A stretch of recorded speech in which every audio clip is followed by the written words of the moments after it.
সাকিব একটা ইন্টারভিউতে বলেছিলেন যে আমাকে আসলে রিলেভেন্ট রাখেন, ক্রিকেটের স্বার্থেই আমাকে দরকার হবে আপনাদের। আমার কাছে মনে হয় যে বাংলাদেশ ক্রিকেট বোর্ড তাদের বাঁচার জন্য শেষ পর্যন্ত সাকিবে ভর করেছে এবং এটা খুব দেখতেও ইন্টারেস্টিং লাগছে। সো যখন বুঝতে পেরেছেন যে আসলে এই জায়গাটা নষ্টদের অধিকারে চলে গেছে তখনই পদত্যাগ করেছেন।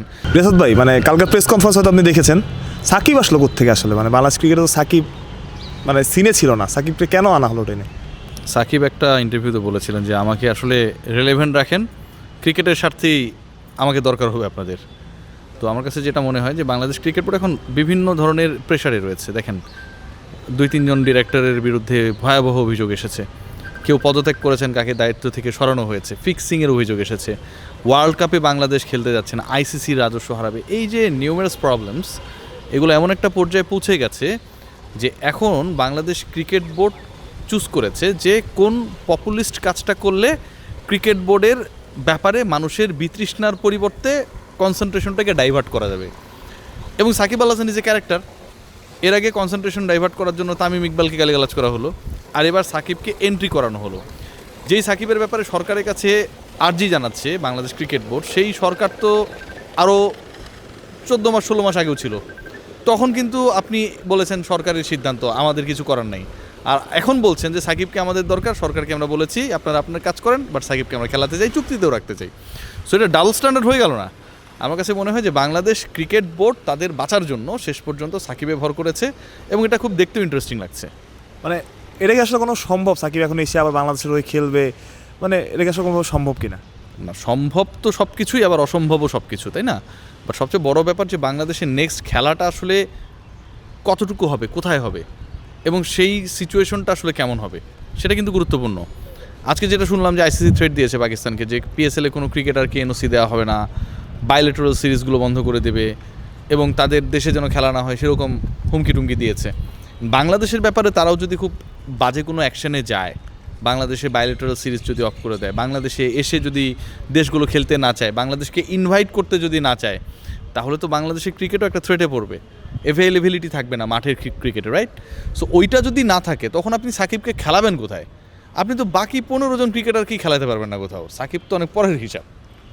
যেমনটা বলছিলেন আসলে সাকিব অনেক পরের হিসাব, কিন্তু মানে বাংলাদেশ ক্রিকেটের কথা যদি বলি আসলে পাকিস্তানের স্ট্যান্ড তো পাকিস্তান জানিয়েছিল যে বাংলা অফিসিয়াল যে সিদ্ধান্ত আসে, কিন্তু আবার আজকে পাকিস্তান দলও দিয়েছে, মানে কোন দিকে যাচ্ছে সব কিছু? পাকিস্তান তো বলেছে যে আইসিসি অফিসিয়ালি তাদের ঘোষণা করার পর প্ল্যান এবিসিডি সব রেডি আছে। তো আমার কাছে মনে হয় যে বিশ্বকাপের দল ঘোষণা করাটা তাদের প্ল্যান বি ছিল, অপেক্ষা করা ছিল আইসিসির প্রেস রিলিজের জন্য, এটা ছিল প্ল্যান এ।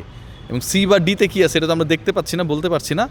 তবে যেই দল আসলে বাংলাদেশের সাথে একই কণ্ঠ মিলিয়ে বিশ্বকাপ বর্জন করবে, বাংলাদেশের পক্ষে রয়েছে, এরকম একটা অবিচার করছে আইসিসি, সেই পক্ষপাত দুষ্ট আইসিসি টুর্নামেন্টে খেলার জন্য এভাবে এত দ্রুত দলটা ঘোষণা করে দেবে, এটা আমার কাছে মনে হয় যে পাকিস্তানপন্থী বাংলাদেশে যারা রয়েছে, পাকিস্তানকে সাপোর্ট করে এবং পাকিস্তানের ক্রিকেট বোর্ডের অবস্থানকে এতদিন সাপোর্ট করে এসছে, তাদের জন্য একটা মানসিক কষ্টের কারণ। ভাই মানে সাকিব আল হাসান আসলো, বাংলাদেশ বিশ্বকাপ, বাংলাদেশ ক্রিকেটের আসলে এখন কী হবে? মানে আলটিমেটলি আপনি বিশ্বকাপ না, 1.5 মাস খেলাও নাই, কোনো টুর্নামেন্ট হবে কিনা সেটাও এখনও নিশ্চয়তা নাই। মানে কোথায় যাবে ক্রিকেটাররা, কী করবে? মানে এটা খুবই আনসার্টেনিটি। আপনি ডোমেস্টিক টুর্নামেন্টে ঘোষণা দিয়েছেন, ডোমেস্টিক টুর্নামেন্টে তো এরপর ডোমেস্টিক ক্রিকেটাররাই জায়গা পাবে না, কারণ আপনার সব প্রাইম ক্রিকেটাররা যাদের ইন্টারন্যাশনাল খেলার কথা ছিল তারা খেলবে ডোমেস্টিক টুর্নামেন্ট, আর যাদের ডোমেস্টিক রেগুলার বেসিসে খেলার কথা ছিল, ইন্টারন্যাশনাল ক্রিকেটার হবার জন্য যেই মঞ্চে তাদের প্রতিদ্বন্দ্বিতা করার কথা ছিল, তারা তো প্রপারলি জায়গায় পাবে না। So Bangladesh cricket board has created some threats, যেটা হচ্ছে বাংলাদেশের ডোমেস্টিক ক্রিকেটারদের জন্য আমার কাছে মনে হয় থ্রেটস।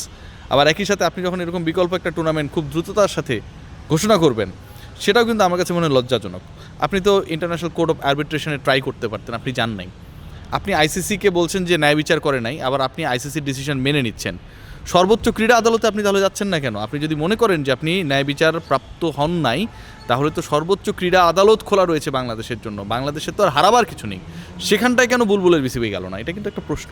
একদম লাস্ট প্রশ্ন, আপনার রিপোর্টের পরে একজন দায়িত্ব ছেড়েছেন, আরেকজন পরিচালক যিনি তাকে সবাই সম্মান করে মোটামুটি, ইশতিয়াক ভাই, তিনি পদত্যাগ করেছেন। কারণটা আসলে অফিসিয়াল এখনও জানানো যায়নি, অনেকের পদত্যাগ করার সম্ভাবনা আছে। এই যে পদত্যাগের একটা হিড়িক, এটা আসলে কেন? মানুষ কোথায় যায়? যে জায়গাটায় সম্মান থাকে, আর যে জায়গায় সম্মান থাকে না সেই জায়গায় আপনার ছায়াও যাবে না, আপনি তো যাওয়া অনেক দূরের ব্যাপার। তো ইশতিয়াক ভাই যেটা করেছেন আমার কাছে মনে হয় যে মানে তিনি এবং তার ফ্যামিলি তো অনেক সম্মানিত ফ্যামিলি, বাংলাদেশের স্পোর্টস ইতিহাসে এদের একটা বড় অবদান রয়েছে। সো যখন বুঝতে পেরেছেন যে আসলে এই জায়গাটা নষ্টদের অধিকারে চলে গেছে তখনই পদত্যাগ করেছেন। ইশতিয়াক ভাইয়ের বাবা সাদেক ভাই, হ্যাঁ সাদেক আঙ্কেল ইনফ্যাক্ট, তো সাদেক আঙ্কেল অসুস্থ এটা আমরা সবাই জানি। আপনার ফ্যামিলি মেম্বার অসুস্থ থাকতে পারে, কিন্তু অসুস্থতার জন্য তিনি পদত্যাগ করবেন মানে এতটা আমার কাছে মনে হয় যে ওনাদের মানে পারিবারিকভাবে খারাপ দিন আসে নাই। তিনি বাংলাদেশ ক্রিকেট বোর্ডের কর্মকাণ্ডগুলো যখন ঠিকভাবে চলছে না, এখানটায় অনেক ধরনের নোংরামি চলছে, সেটার প্রতিবাদেই তিনি পদত্যাগ করেছেন এবং এটা খুবই আন্ডারস্ট্যান্ডেবল।